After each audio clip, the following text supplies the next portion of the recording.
My name is Angelica, and I wanted to share my high-risk pregnancy journey so far. I am one of those people who thought that when I got pregnant, it would all be rainbows and unicorns and go by super smoothly and there'd be no problems. But unfortunately, that was not the case for me, and I know it's not the case for a lot of moms out there as well.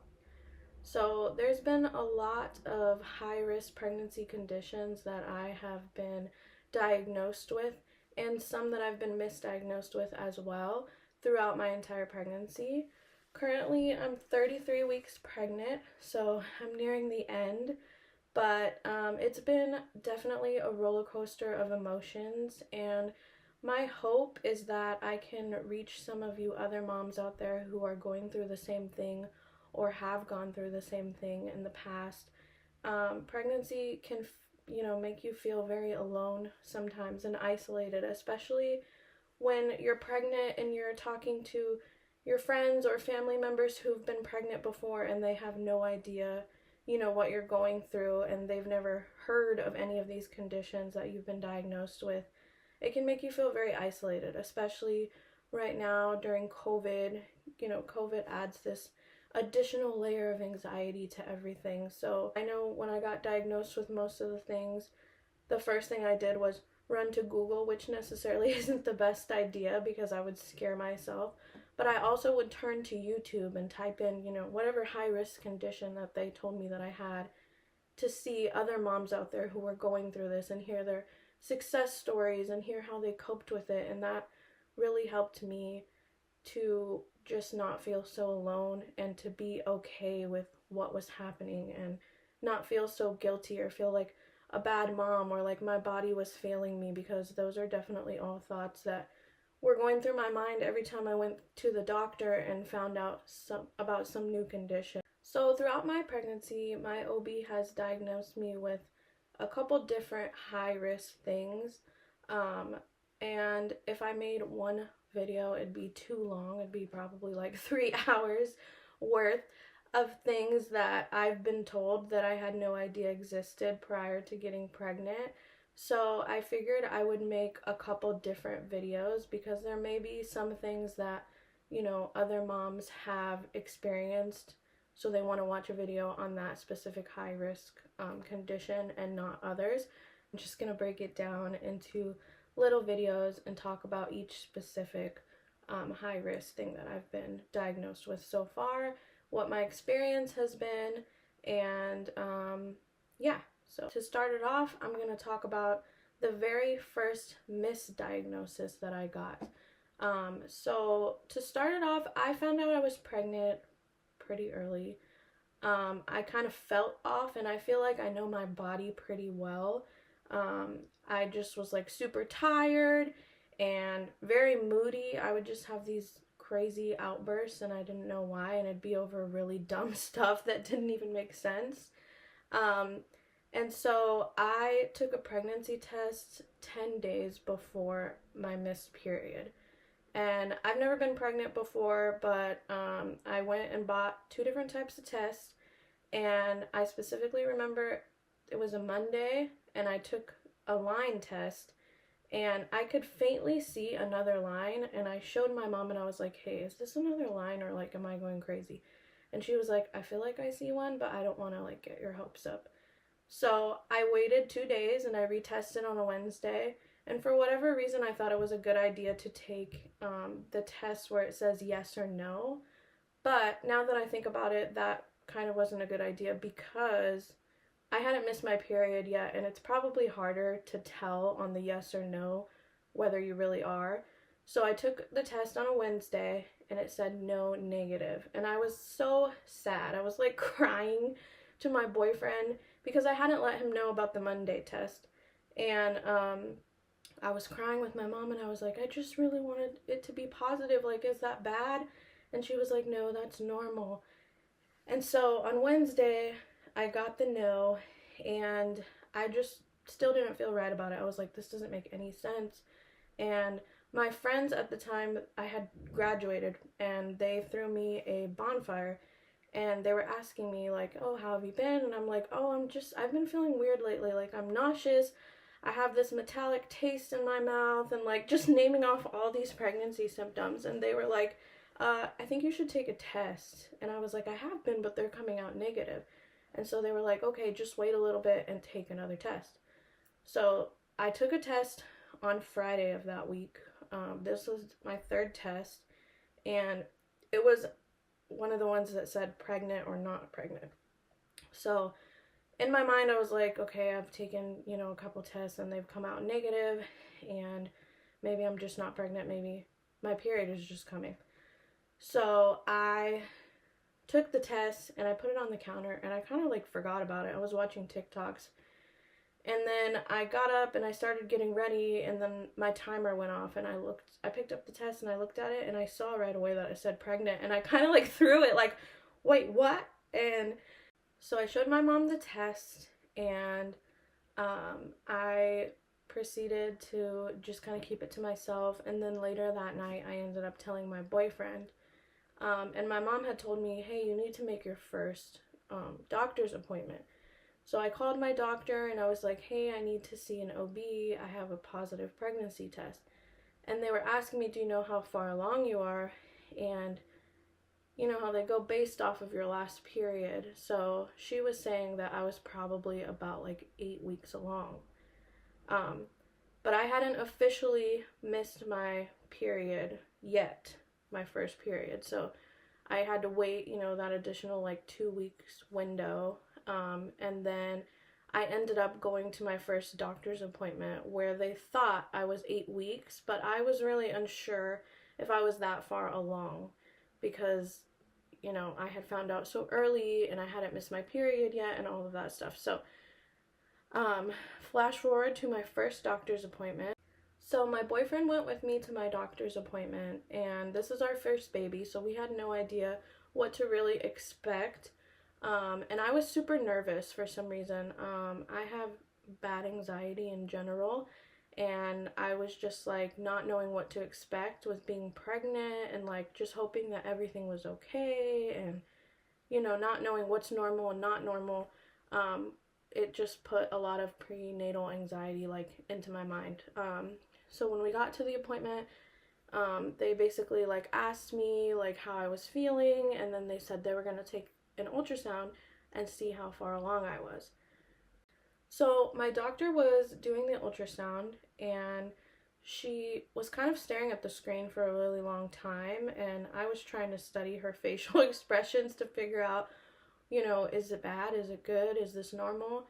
And she just kind of kept looking around and around, and I could see on the ultrasound, I'm a child development major, and so I've seen, a few ultrasounds to know like kind of what's normal and what's not. And I remember like looking at the ultrasound screen and seeing like, okay, it looks like I'm pregnant, but where's the baby? And so finally she told us that the gestational sac was there, but there was no embryo, there was no fetal pole.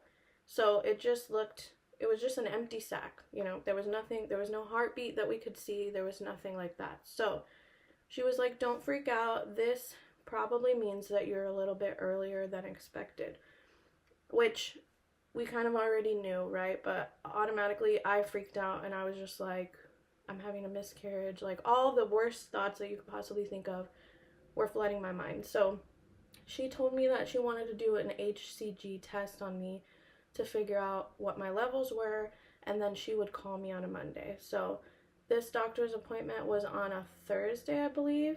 And so right after that appointment, I went and I did my blood work, and then I had to do them again on a Saturday. So I did my blood work both those 2 days, and on Monday I went to work, and she called me, and I was kind of worried because I'm like, okay, it's 9 in the morning and she's calling me like, is this bad? Is this good? And I missed her call, and then I took a break and I called her back. And she basically told me that my HCG levels didn't go up as she would have liked them to. So on the Thursday, they were at about like 32,000. And she said within those 2 days, they should have doubled in number, but mine only went up 2,000 to like, I think it was 34,000 or something like that. So she was saying, based on the HCG totals and what we saw on the ultrasound, I think that you're having a blighted ovum miscarriage, or it's also known as an anembryonic miscarriage. So basically with that, the gestational sac develops in pregnancy, but the baby never develops. So there's never an embryo, there's never a fetal pole. So she was like, I don't believe that this is a viable pregnancy. And she was, kind of asking me, like, do you have any questions? And I didn't really know what questions to ask because I'd never heard of this. Even with, like, studying child development and, like, pregnancies and the different stages, I had never heard of this type of a miscarriage. And I was kind of in disbelief because I was like, I'm having all these pregnancy symptoms. Because at this point, I was a few weeks along. Like, I know you don't have a ton of symptoms, but I definitely was experiencing, like, the normal symptoms for that time.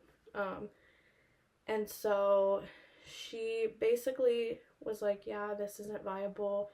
And when she took the ultrasound at the doctor's appointment, she couldn't see my left ovary. And that really worried her because she suspected that it could be an ectopic pregnancy.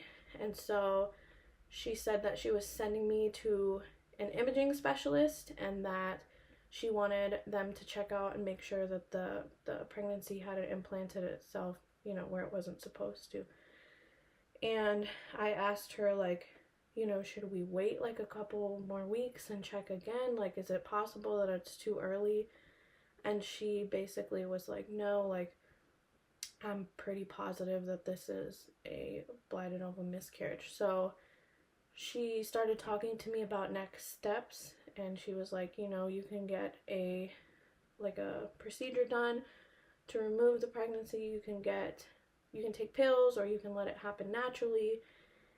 So all these thoughts were like swirling through my mind. I was just kind of like going back and forth, and I just remember not wanting to tell anyone because I just felt like so guilty, like something I had done was what caused this. Like, it was my fault, it was my body's fault. Like, am I not normal? Like, did I not eat the right things? Like, was it something that I did? Like, I just was feeling all these things. But also, like I said, I've been wanting to be a mom for a very long time, and I'm the oldest out of my mom's 3 kids, and she's been wanting grandkids for a very long time. And also, my boyfriend was obviously very excited to become a dad, and so I also felt that pressure of like letting my family down. Like, it's my fault that this happened, and I just didn't want to tell anyone because I almost kind of was like punishing myself, like, okay, you did this, you have to deal with this alone. So I remember just going back to work and not talking about it. And my mom used to call me every day on my break because she would work nearby and we're super close, so she would just call me and check on me. And so that specific day she called a little later, because usually I would call her first, and she was like, hey, how's everything going? Have you heard from your doctor? And I was like, oh no, I haven't heard back, because I just didn't want to talk about it. And I had tears in my eyes while I was talking to her, but I was just like, trying to keep it together. So she didn't know anything, and my boyfriend was checking on me throughout the day. How are you? Have you heard from the doctor? No. I just wanted to get through the workday and process what my doctor had told me. And so I just, kept working and trying to distract my mind. And then when I got off work, I remember just getting in my car and like instantly crying. And it was like, I live in California, so the traffic that day was terrible, of course. And I didn't have sunglasses, and I remember just bawling in my car, and like people are driving by and they're just like looking at me like, is this girl okay? And I remember my boyfriend calling me, and I couldn't hide it then because I was like literally like hyperventilating, crying, like traumatic. And my boyfriend was like, what's wrong? Like, is it the baby? Are you okay? And I could barely like get the words out to him because I was just so upset. And like finally I told him, like what the doctor said, and he was just like, I'm gonna stay on the phone with you. I'm at your house, because at that time we didn't live together. So he's like, I'm gonna stay on the phone with you. I'm at your house already, and we're gonna talk about this. Like, it's gonna be okay. And so when I got home, he was already waiting there for me, and I had texted my mom and I asked her if she could come outside, because I just really didn't want to tell everyone else in my family or like alarm them. My mom and my boyfriend are like the closest people to me, and I just wanted to go to the beach and talk about, what the doctor said, and, what am I going to do next? How do I feel? So when I told her what the doctor had said, she was trying not to cry, I could tell. She was like, I don't understand. Are you sure this is like accurate? Like, is she sure? I'm like, she told me, like, I asked her a couple times. She said it's not viable.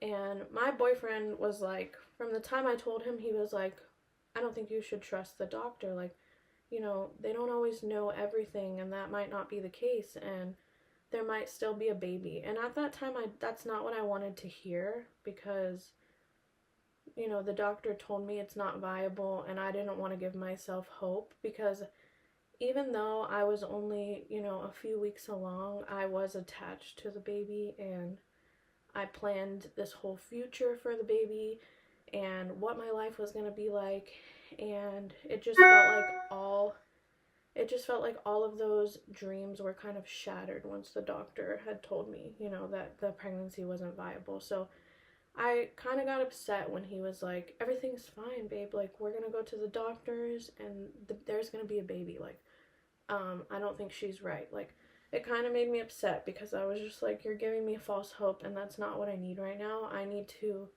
move on from this and heal from this. So I kind of just didn't really listen to him when he said that, and I should have, because he was right. But the next day was the appointment for the imaging specialist, and so I went, and I just remember laying there, and I was really scared, specifically about the ectopic pregnancy part, because I've heard horror stories about that, and also being scared about like what method I was gonna have to take to get rid of the pregnancy and like all of this stuff. Like, I was just really scared. I didn't know what to expect, and I didn't really have anyone to talk to about it. So I was just laying there, pretty worried about what the ultrasound tech was going to find. And all of a sudden she was like, there's a heartbeat. And I was like, wait, what? And she like turned the screen towards me, and she's like, there's definitely a baby in there. Like, she was like, what is the reason that your doctor sent you here? And I'm like, well, she told me that I was having a blighted ovum miscarriage. And she was like, well, there's no way that's possible, because there's an embryo here with a heartbeat. So in that moment, I was like so confused, but also relieved at the same time. And I was like, does this happen a lot?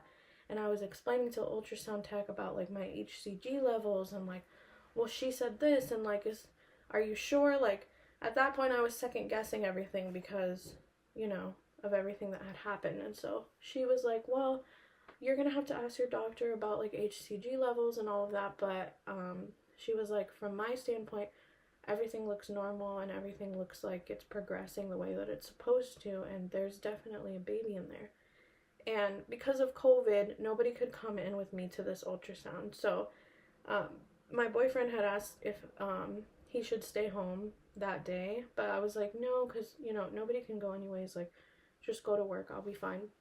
So my mom had drove me to this appointment, and so she was waiting in the car. And I immediately, as soon as I got out of the ultrasound, I'll post the picture from the ultrasound. She gave me 2 pictures pointing to the baby. So I was holding these papers, walking out of the office, like in disbelief, just staring at them like, there's a baby, like. But I was still so confused and like worried, even more worried, because I felt like I was so excited to be pregnant. And then when my doctor told me, you're having a miscarriage, it was like instant heartbreak and all these emotions. And now I'm being told, no, there really is a baby. and I want to be excited, but I'm scared to be excited, and like, what if something else goes wrong? And it was just a really weird feeling that I can't really describe.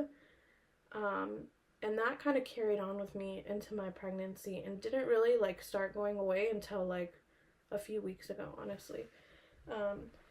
So I get to the car. Well, first I called my boyfriend and I was like, babe, there's a baby. And he was like, see, I told you, like, doctors aren't always right. Like, and he was like, the baby's fine, you're fine, like, we're gonna get through this. And he was like super excited, and like, I should have just listened to him, honestly. He tried to tell me, but I was just, going off of what the doctor said. So I get to my mom's car and she was like, are you okay? Like, is everything okay? And I just look at her like with tears coming down my face, and I'm like, there's a baby. Like, there's a baby in my stomach. And she was like, what? And she just started crying. And I like flipped the papers around and showed her, and she like grabbed them all quick, and she was like inspecting them, and she was like, what? And she just hugged me, and we just sat in the parking lot crying, hugging each other. So like I said, I was pretty confused, and even though what I saw on the ultrasound and what I had heard from the ultrasound tech, everything was progressing normally, I still felt weary about it. So I had called my doctor's office and I left a message with the nurse, and I just said, hey, I just went to this imaging specialist place and I got an ultrasound and they found a baby with a heartbeat.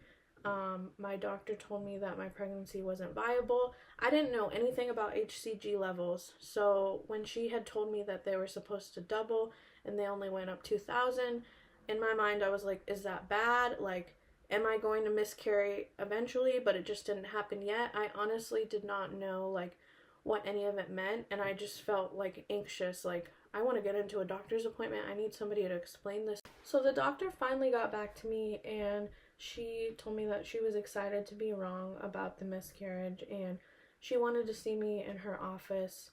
I think it was the next day or 2 days after I had went to that imaging center. And so she did another ultrasound, and this time, to these appointments, I was allowed to bring one person. So the first time I went, I brought my boyfriend, and this time I brought my mom because she had, of course, all of her mom questions to ask. And so it was my mom and I, and she did another ultrasound, which I will also put the picture up here. This is like 1 or 2 days after the imaging one. This gray area right here, and then that flickering right there is our heartbeat. Okay, so it's really, really small. I'll take some pictures for you, okay?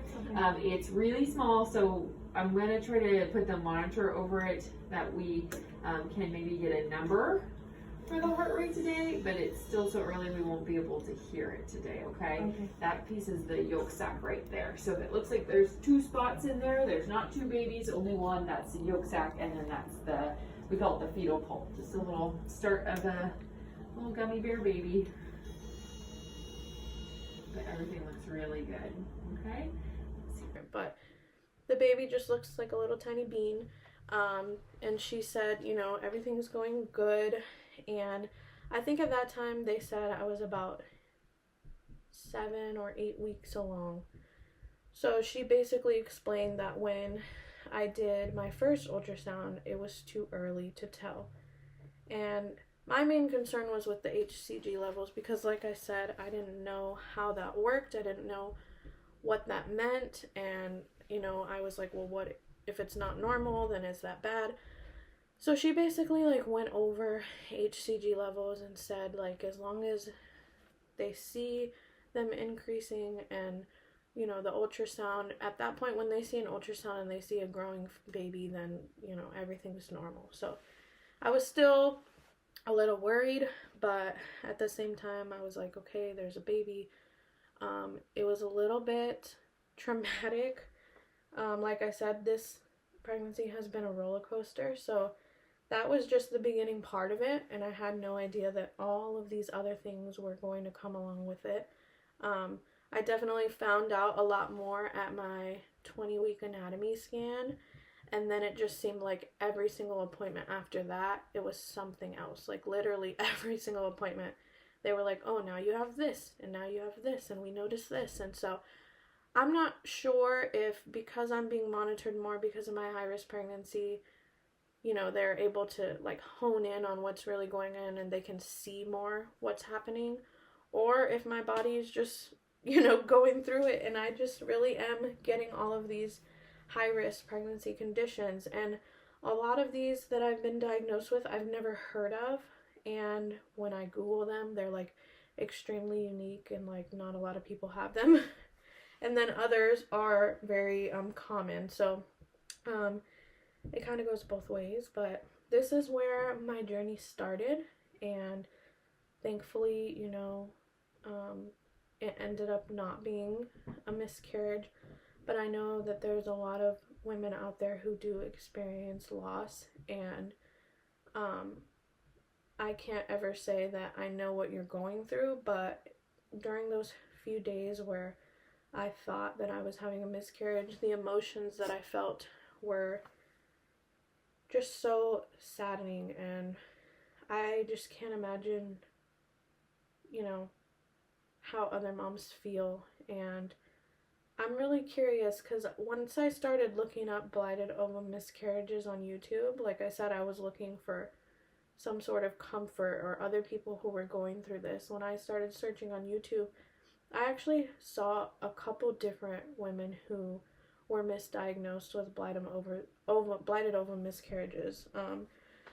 So I think it's kind of common to get misdiagnosed, at least with that specific type of miscarriage. A lot of my friends and family members have been telling me for a few months now that I should make YouTube videos and just really talk about my pregnancy journey, not only to help myself in kind of like a therapeutic way, but also to help others, because, you know, like I said, a lot of women are going through similar things, and pregnancy can feel very isolating, and my hope is that I help you to feel less alone and you don't feel like you're the only pregnant mom in the universe going through this, and why is your body doing this? And because that's definitely how I felt in the whole beginning of my pregnancy, and I had really nobody to relate to or talk to. And even though I had a very good and strong support system, I just felt alone a lot of the time. So that's the story about my misdiagnosed blighted ovum miscarriage. And so I hope that we can just build this community of moms who are there for each other. And if you guys have any questions or comments about, you know, things that I didn't really address in this video that you were wondering about, just let me know. But thank you for watching, and I hope to see you in the next video. Bye!